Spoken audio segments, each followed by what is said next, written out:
এই যে দল বাছাই করার ব্যাপারে, এই দলটা, এই জামাতে ইসলাম দলটা 1971 সালে আমার যুদ্ধে বাধা দিয়েছে, সহায়তা করার জন্য যুদ্ধ থাক।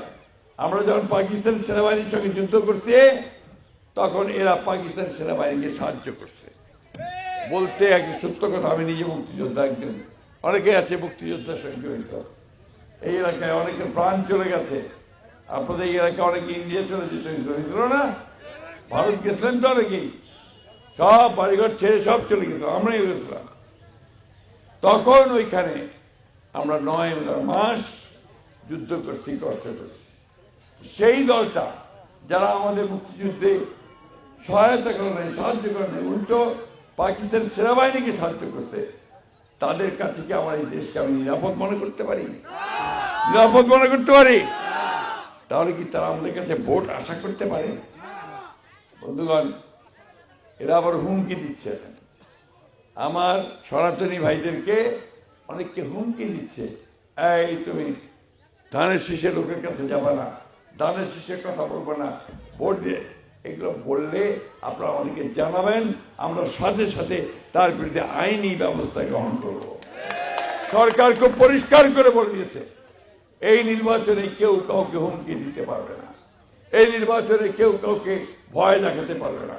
যদি দেখায় তার বিরুদ্ধে ক্রিমিনাল অ্যাক্টে আইনের ব্যবস্থা নেওয়া হবে, সোজা হিসাব, কাউকে ছাড় দেওয়া হবে না।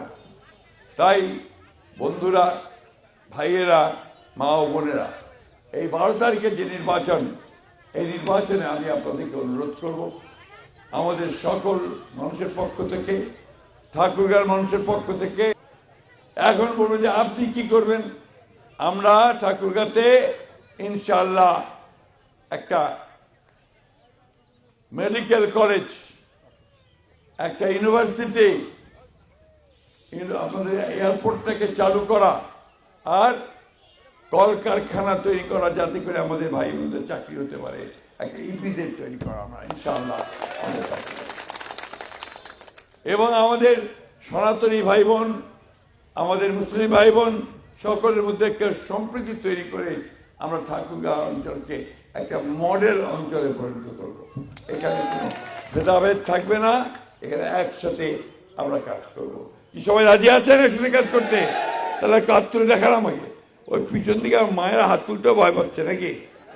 ভয় পাবেন না মা, এই দেশটা আপনার, এটা কারো পৈতৃক সম্পত্তি নয়, এটা প্রত্যেকটা জনসাধারণ নাগরিক হচ্ছে এই দেশের মালিক। সুতরাং ভয়ের কোনো কারণ নাই।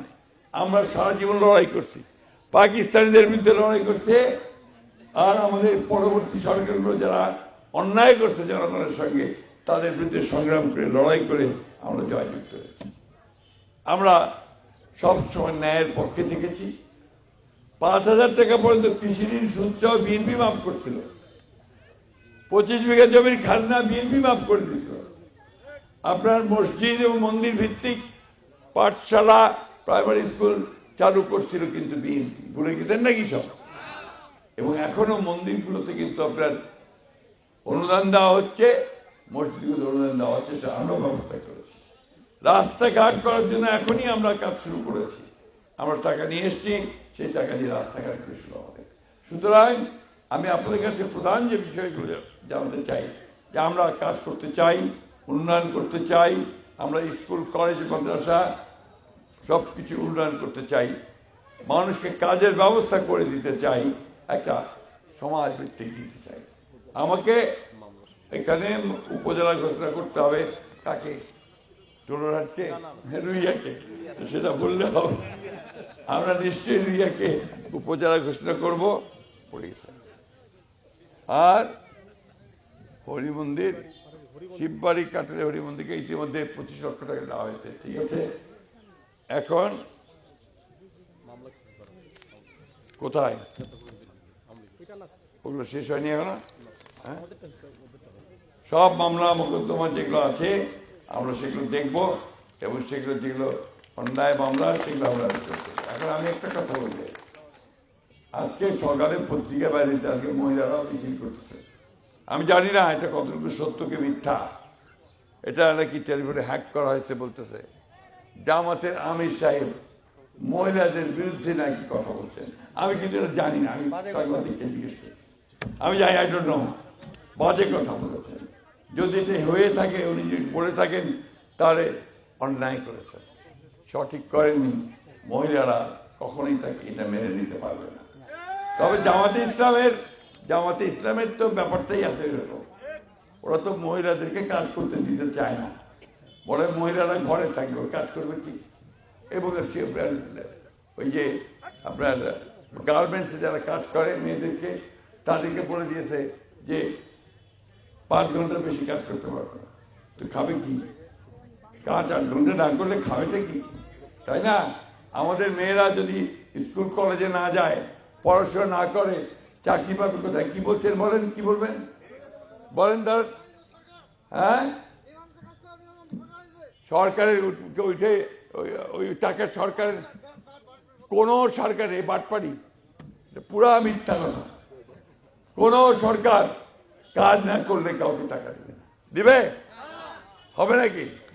এরা জামাতে ইসলাম এই দেশটাকে আফগানিস্তানে পরিণত করতে চায়, পিছন দিকে নিয়ে যেতে চায়। জামাতে ইসলাম একটা দল, যে দলটা আমাদেরকে সামনের দিকে যেতে বাধা দেয়। বন্ধুগণ, আমরা পিছনে যেতে চাই না, আমরা সামনে যেতে চাই।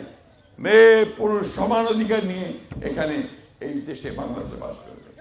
বাংলাদেশের জনসংখ্যা মেয়েরা বেশি ছেলেদের চেয়ে, জানেন আপনারা? মেয়েরা, মা বোনেরা, আপনাদের সংখ্যা বেশি। সমান অধিকার ইসলাম ধর্ম বলা আছে, আল্লাহ তাআলা বলছেন যে মেয়েদেরকে তার সমান, তার যে প্রাপ্য অধিকার, সেই অধিকার তোমরা অবশ্যই প্রদান করবো। এই যে বিষয়গুলো ভুল বুঝায় মানুষকে, কিছু ভুল বোঝাতে কয়াতে যে দাঁড়িপাল্লার ভোট দিলে নাকি বেশ তো যাওয়া যাবে, হয় যাবে নাকি? যাবে না। তো এই যে বোঝায় ভুল, এই ভুলগুলো আমরা বুঝতে চাই না বন্ধুরা। আমরা চাই যে মানুষ এখানে সঠিকভাবে সত্য কথা নিয়ে আর সামনের দিকে এগিয়ে যায়। এই কথা বলে আমি আজকে আমার বক্তব্য শেষ করব।